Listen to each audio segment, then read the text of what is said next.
truthfully, we're doing a lot of things differently, like in-house. Like, I think just leading with my gut, which has been a really interesting journey for me. And just like trusting in the people that I've hired to take on the mission. And I think being 100% mission led is been the thing that's been the most.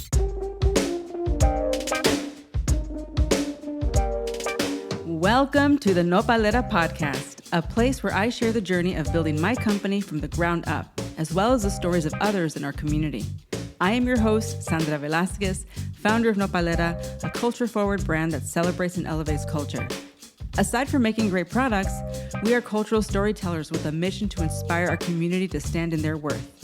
In this podcast, you will hear a mix of solo and guest episodes around the entrepreneurial realities of building a company. I launched Nopalera from my Brooklyn apartment with no outside funding while working 3 jobs, raising my child in the middle of the pandemic at the age of 44. Thank you for joining me on this journey. I hope it inspires you to live boldly. Karina Martinez is the founder of Avana Creative. After working for some of the largest household names in beauty, Karina started Avana Creative in 2018 to create an agency that better advocated for the representation of diverse backgrounds and innovative ideas in media. Working to redefine the American palate and celebrate heritage-inspired foods is also part of Karina's mission. To further support this work, she recently co-founded the New American Table, a coalition of industry veterans, founders, venture capitalists that create systems to break barriers in the food system. By putting the work and playing a role in creating more equity in these spaces, it is her mission that women of color, immigrants, and queer persons always know their story is worth sharing. I'm excited for you to hear this conversation with Karina. Let's dive in.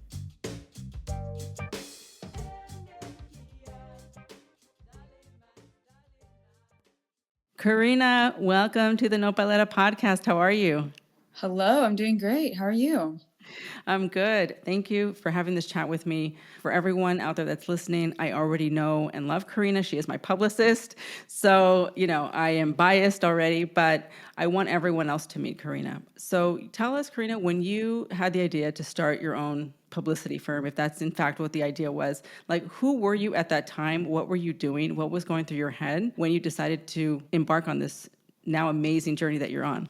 Thanks. Well, honestly, I never ever envisioned being in PR, which is so funny because I have a political science degree and I actually double majored in comms, but I always thought like comms was a joke. I was going to go be a lawyer and do cooler things. And, fast forward, I learned that law wasn't always the first avenue to make change.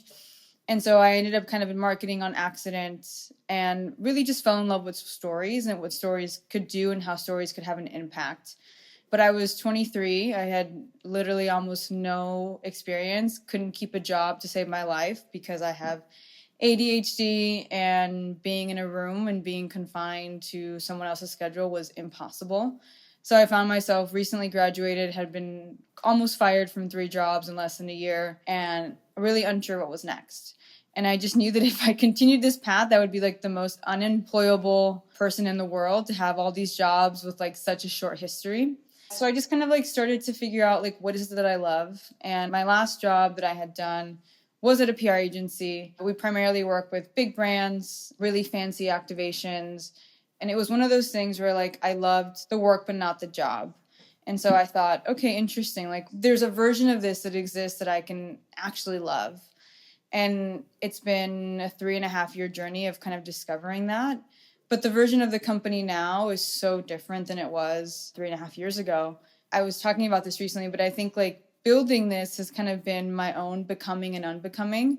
Because at first it was like, I just want to like represent really fun brands. I want to represent brands that are fun and that like I would use.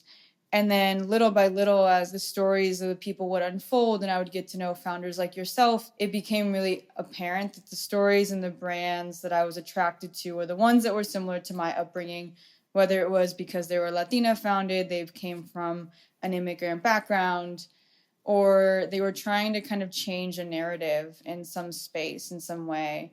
And so that's kind of how it accidentally happened. And one day I look back and we had like 5 or 6 clients that kind of fell within this ethos. And I look back and I was like, I think there's an opportunity to do something so different. And because I have so many different intersecting pieces, I felt like I could offer something that other folks couldn't. So that's been kind of the journey, but I never imagined being in PR. I actually would laugh at it when I was younger. If you look at the agencies and the people that work in PR, they look totally different than me and present themselves in a really different way. And so I just felt like I never fit in. And so I never imagined being here. And I love that you don't fit in. And you're so right, because when I was looking for a publicist, and I'm sure I shared this with you at some point, everyone just has like this perfect hair. They look like everything is a photo shoot. And I mean, I get it. It's publicity, right? Like you want to hire people that are professional and whatever, right? But as a brand founder, I also did not feel connected to them. And I almost kind of gave up because I knew that I wanted a publicist, but I couldn't find someone that I could connect with. And then I begged you to take me on. You were doing only food at the time. And I was like, please, please, please. Now I've told every beauty brand I know, I'm just like, hire Karina. So I love that story. And I love how transparent you are, like on LinkedIn, sharing your journey. Like I love your TikToks. Yeah. So you decide, tell me more about like this moment. I mean, when you say like, one day I realized we had these 5 clients, but did they come to you? Did you seek them out? What was that process like, really getting off the ground? It wasn't, I mean, like the journey is so weird because when we first started, it was like social media with some PR, and it was primarily restaurants. And so the first year and a half of business was in primarily restaurants, hospitality. I had a little bit of like, because of my poli-sci degree, I understood local government. So I did some work with businesses there and in the city of Long Beach. But then the pandemic happened. And so the first things to go were restaurants. And there was no way that I could ask restaurants 3 weeks into this pandemic to rehire me or to go after that. That made no business sense and it made no human sense. And so I found myself really at like a really interesting cross point where like I could keep going and really just change it all together, or I could put an end to it and find a job. And, doing my research, I figured out that consumer packaged goods really were like an area that was going to grow, and seeing like even my own spending habits, going to the market more often, buying online, I thought, okay, this might be a category that works. I think for me in that journey and being in the pandemic, some of the things that we love to do were cooking. And since I was no longer going to my family's house anymore, like the things that we were trying to cook at home were flavors of my family and flavors of my heritage. And so then that led me into a little bit of a search and figuring out what are the brands that are bringing pieces of my culture to the home. Really, and that was kind of how it kind of started. It was never the intention to be a company that focuses solely on these things, but I think it was kind of both people found us and we found them. And I really just started to fall in love with myself during this time. I really fell in love with like all of my unique pieces. I started to learn a little bit more about my culture and utilize the brand that I've built as an opportunity to learn and to advocate. And I think it really just started through social media, and people would find us through there. I mean, mind you, at this point, like I had been posting on social for like 6 months, had no clients, but just kept pushing on. And I was like, somebody will bite. I don't know who, but somebody will. And, we were starting to be seen as like a brand that was really inclusive to everybody. And I think it took me about 6 months after losing everything. I mean, we had 11 clients that I had worked really hard to get for a year and a half at the beginning of March. And then we went down to 1. And I think I had the 1 for all of March, all of April. And then I think by like the fall, I started to have 2 and then 3. And then in early 2021, I think I ended up having about 4 or 5. And this is still me by myself. And so I think like once those 2 or 3 kind of kicked off, I just used the hell out of them to like remarket them and really kind of build our narrative and try to find brands that replicated their mission, replicated their stories. Didn't always get it right, but that was kind of how it happened. And it seems like an accident, but I think looking back, I was just trying to be so authentically me and use like our social and my social and our LinkedIn and everything in between as an opportunity to like find myself. I mean, I grew up in Orange County, and which if you're not familiar is a very... I'm familiar. To those who are not, it's a very, how do I say this? There's not a lot of culture, specifically Latin culture. And if you are Latino or of color, you're usually stereotyped in these areas or work in certain job descriptions, live in certain zip codes. I had friends that were primarily not Latino or of any culture or heritage. And so it made me kind of take a lot of steps back and really be ashamed of that version of me, be ashamed of my hair, be ashamed of where I come from, be ashamed of even like, I even hate saying this, but like my dad, he didn't have a corporate job. And so he would come to my soccer games not dressed in a suit and tie like all of the other dads. And sometimes that would embarrass me. And so I think in building this, I started to learn, one, how many people like me were starting to also like unbecome, if you will, and also allowed me a place to finally like talk about these things openly. And I used that as an opportunity to be different as an agency, because for the first time I felt like there was an agency that understood it, and we could do that and we could advocate for stories like mine. And so that's kind of the journey in like a really long-winded way. No, I love that. So it's you in the beginning doing everything. And your job, I mean, I used to work in sales, as you know, the constant cold pitching and constant rejection. Like, this is not a job for the faint of heart. You send like 100 emails and like 90 get ignored. So like Yeah. how, like what is required, I guess, to be able to push through that? Not everyone has this, that they can do that, right? They would just give up in like a day. So like, it's just you alone. We're in the pandemic. You know what I'm saying? Like, this is before you have a team. Like, what does it take? Like, what are you doing? Are you like, just tell me what you're doing every day to like help you like do this. I, Are you like I listening to mean, heavy metal? Are you working out? tears, a lot of tears. I mean, I think like I talk about this openly, but I look back and I think that entire transition, I had no idea what PR looked like at all. Again, I had really bullet point experiences from my agency that I worked at for like maybe 90 days. And then I had done a couple of like grand openings for local restaurants, were hired prior to the pandemic. I never really had an answer to like the storytelling piece of it. I knew that's what I wanted to do, and I knew that's what like resonated with me, and even if it was my own personal mission to do it, but I didn't have experience. And so a lot of it was imposter syndrome, because I had no idea what a pitch looked like or what subject lines look like, how often I should follow up. Do I attach a photo or not? Do I backlink? Those are just like structural things that to this day I still have questions about. Like I think the normal trajectory is like, someone starts a job, they become somewhat of an expert in it for X amount of years, work their way up some corporate ladder, then decide, screw it, I'm doing this on my own. But they come with a structural history and experience. And so therefore Right. they can market themselves saying like, hey, I used to work for X brand, now I started on my own and look what I can do. I was 8 to 10 months out of college with one internship that I like halfway slept through. Sorry, mom. And just a lot of hope. And so I almost had an entry level job and was an expert at the same time. And that was so hard, especially during a pandemic. People were asking me how to navigate this. I was like, I have no idea. And so the beginning of it was just a lot of trial and error. Like, I'm sure I did so many things wrong, quote unquote. I think after a while, when like we started to see success, I stopped thinking about what do others do and just what's working for me. And I think that's been our gift. And I always call us now like the bad news bears of PR, because looking at the founders that I compete with or are seen in their same category, they're a lot older than me. They come from the same cut cloth of like doing it at an agency, working their way up. Now I have my own agency, or did it in house. Now I do it for myself. And I have just kind of trialed and errored it a lot.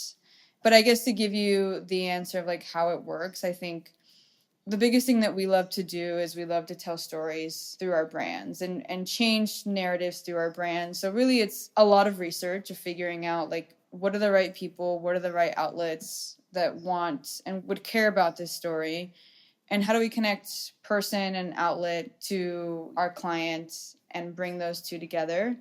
And I think the biggest piece that people forget when it comes to any type of media is that media doesn't owe us anything. And they're a business in and of itself. And so just like our clients are a business in and of itself and bringing value to their customers, they have to bring value to their customers, which are readers.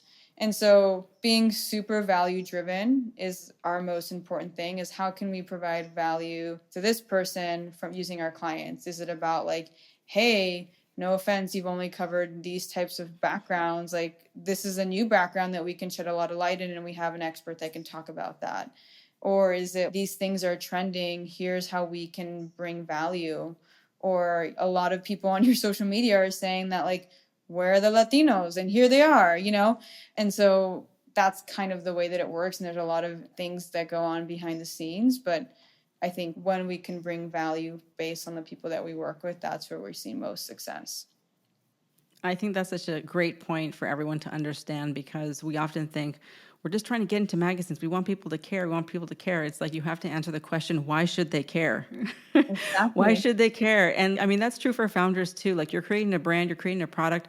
Why are people going to care? Yep. Why are people going to buy it? You need to answer those questions, because then you position it, Yeah. and you create the thing that people need, right? Yeah. So when, Karina, did you realize that you're doing it all by yourself? You're like shut in your house at the pandemic. When did you realize that you needed help, that you needed to hire your first person? And how did that go?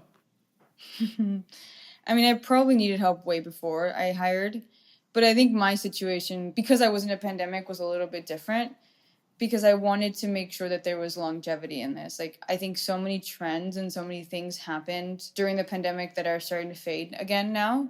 And so it took me a good year almost of this new business model to hire, because I didn't know if this was something that was going to stick or if this was something that was a pandemic need. And then once people could do activations again and whatever, that maybe PR would die again. I didn't know. And so I didn't want to invest in people and bringing people in and having them rely on us if I didn't know this was going to stay. And so once my client roster became a little bit more than I could manage, is really when I started to think about, okay, what are some of the things that I can offload and this person can do that would give me more time to grow the business, or give me more time to like perfect the craft, whatever it was.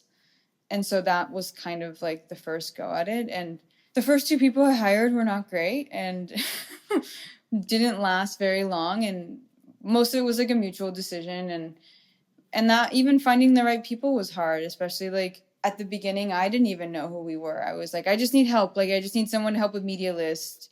And I think it took me hiring the wrong people in order to figure out what I really needed. By like the third person that I had tried to bring on as like my like assistant or assistant to the team, that's really where I got it right. And that's funny enough, Itzel, who you know really well, who just celebrated her 1-year anniversary with us like a week or so ago. But that was really hard, is finding the right person. And I think particularly when you're an agency that's really niche, you're not a founder with a ton of experience, has some fancy credentials that like people are stoked to work under. I mean, I pay people a living wage, but at the time I didn't even offer benefits. I didn't even know what vacation packages were. You know, these are all the things that were going against me. And at the same time, like, I also didn't even really know who we were as a company. If you would ask me a year ago, we were a CPG agency, and that's what we were. And we're totally different now, and we're finally, I think, on the right track. And so I had to like convince these poor souls to like embark on this journey. I was like, I don't know where we're going, but I think you fit. And just sell them on like the hopes and the dreams. And that's like the corniest thing, but that's the truth. It was literally me in like this little studio apartment, like praying the business still existed in 6 months, but also hoping that like this person would want to join. And thank God Itzel said yes, because she's been a godsend. But that was hard as an early stage business. And also like being young and like all these different things that just kind of I felt went against me. And hiring the right people is the best thing you could ever do. I have heard this from so many people, right? That hiring, first of all, it's hard if you've never done it. And I just had a conversation with another founder who was saying that same thing. She hired the wrong people and she didn't fire them quick enough, right? And it can really just drain your business. And it's really hard because you're running a business all throughout this, right? So it's like you don't have time to even like fire people. You keep trying to like make it better and like help them and train them. But yes, it's so true.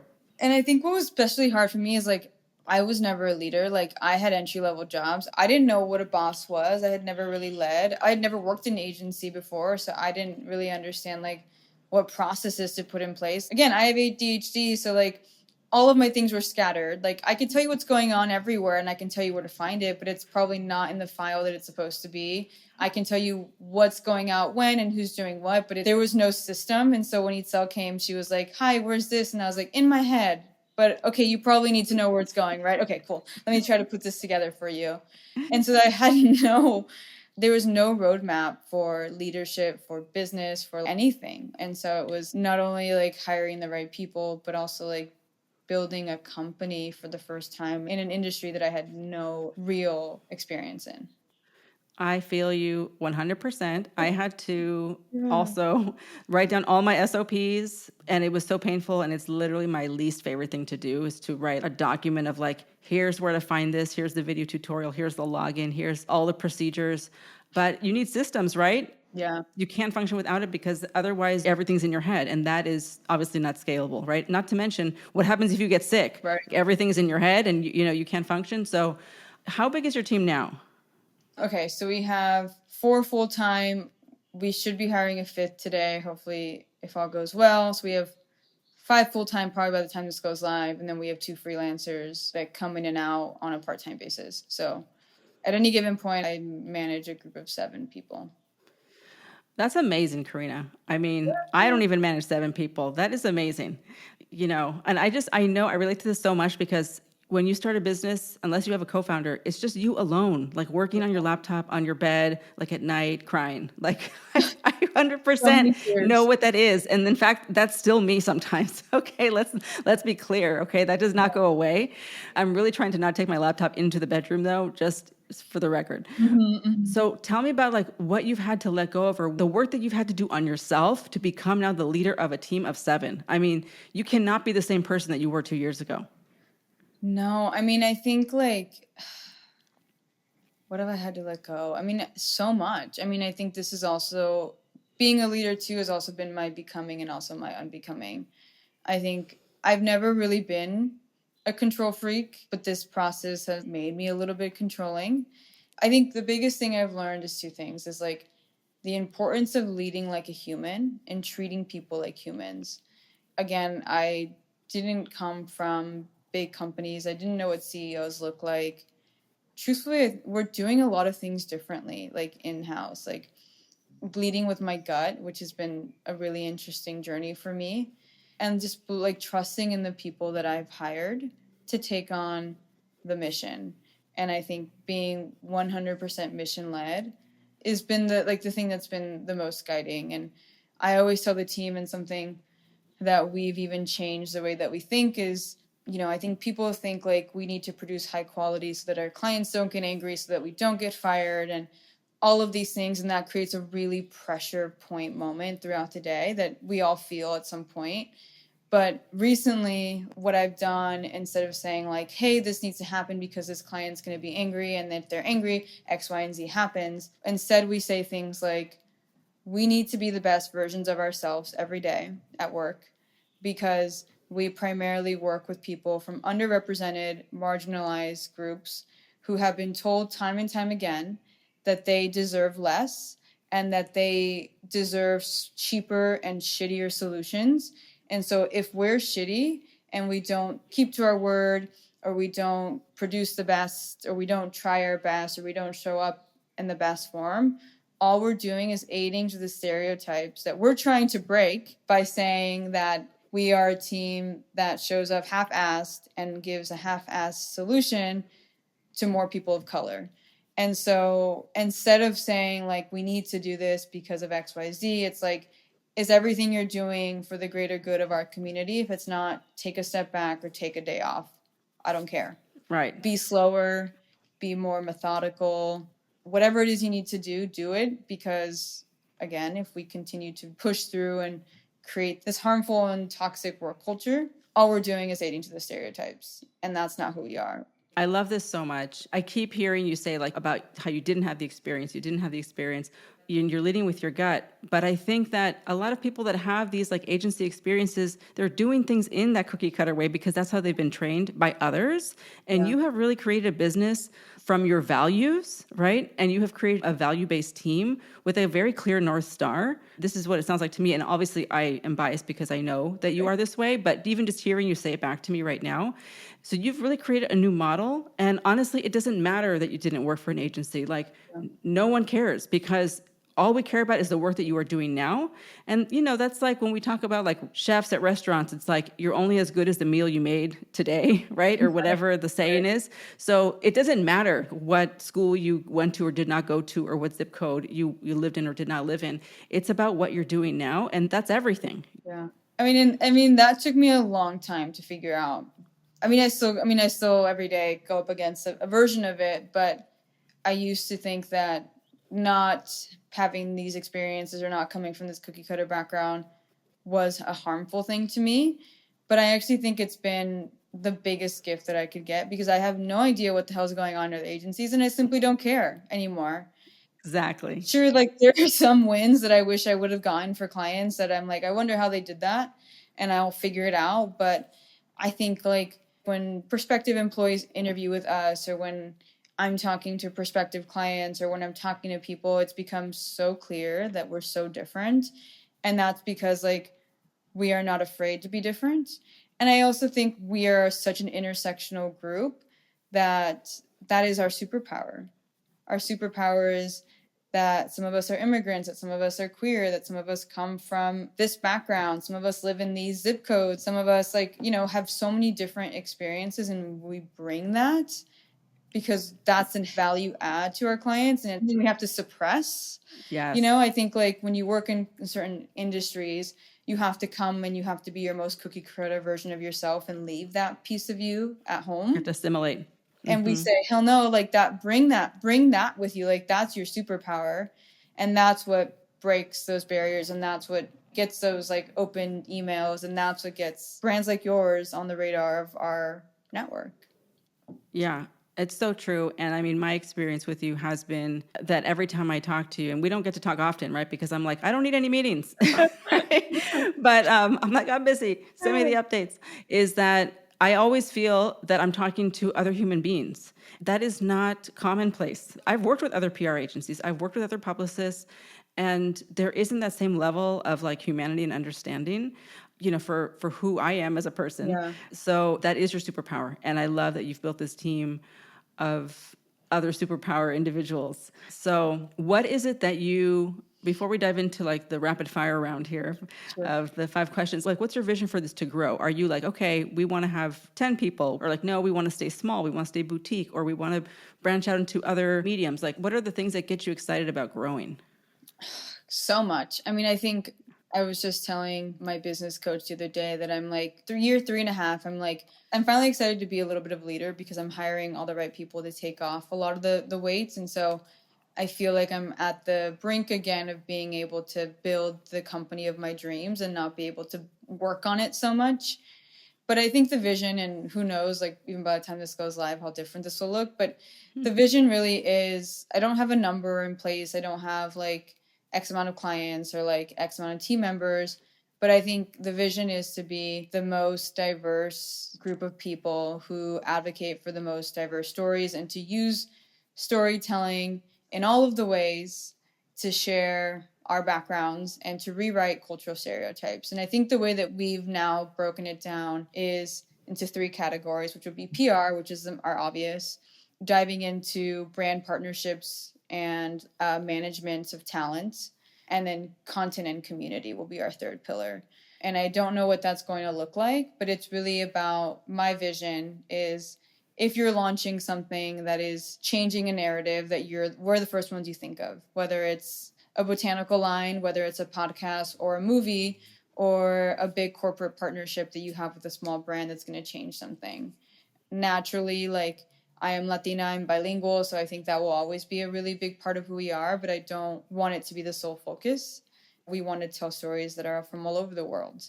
And so that's kind of the big vision. I don't know what that's going to look like and how that develops, but it's thinking about not just PR or being a PR agency, but we're a storytelling team. And I think obviously media is a big way in which you consume stories, but we also consume stories through podcasts, or we consume stories in collaborations or in product launches or in initiatives, or I think there's just so many ways that we can learn about the world that isn't just through a traditional like article. Totally. Right. Like it's not just about Cosmopolitan magazine. Although that's fun too. Karina, this is awesome. I have some rapid fire questions here for you. Feel free to answer them as shortly or as longly, is that a word, as you want. Okay, number one, what is the best piece of advice you've ever received? Oof.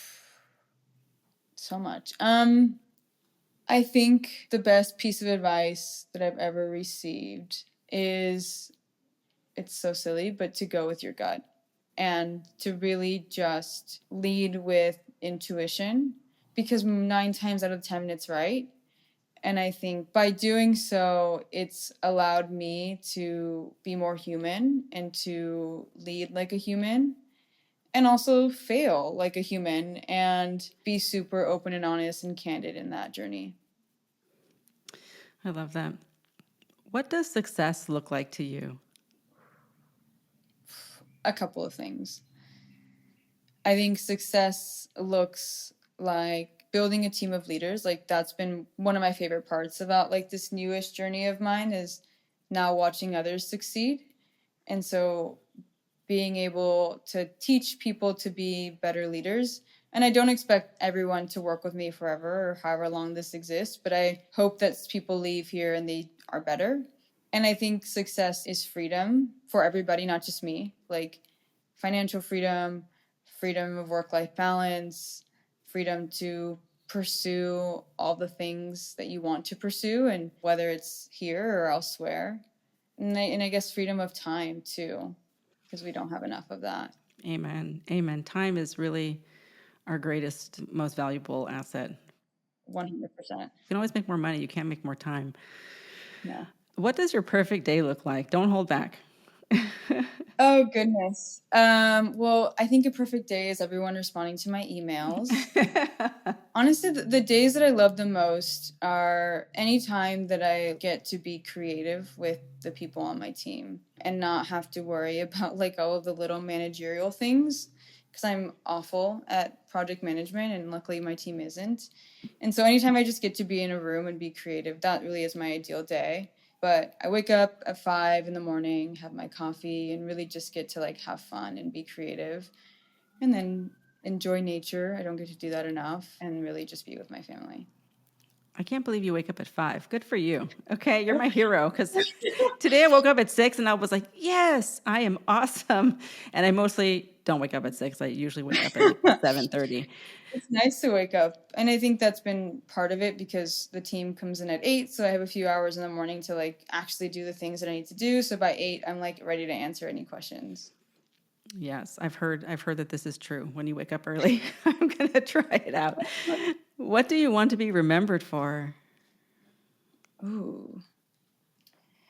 The cliche version of me wants to like leave an impact somehow. The leader in me wants to change the way leaders are seen. And I think part of me really wants like younger girls, boys, or anybody in between to see they too can be successful in whatever way that means by being 100% themselves. But I really, more than anything, just want to be remembered for like joy, being a really happy and joyful person. Yes. Yes, yes, yes. Karina, thank you so much for sharing your story. I have loved to watch you grow. I mean, we both started with nothing and we have both grown together, and that has been amazing to witness. And I love that. And I love sending everyone your way. I hope that you can take on more clients. So, yes, thank you so much. And anything else you want to add? No, thank you. I will say one thing that you don't know that's changed the way that I think about it. I think like maybe 6 months ago or something, you said to me that people are going to have my logo on their pitch decks.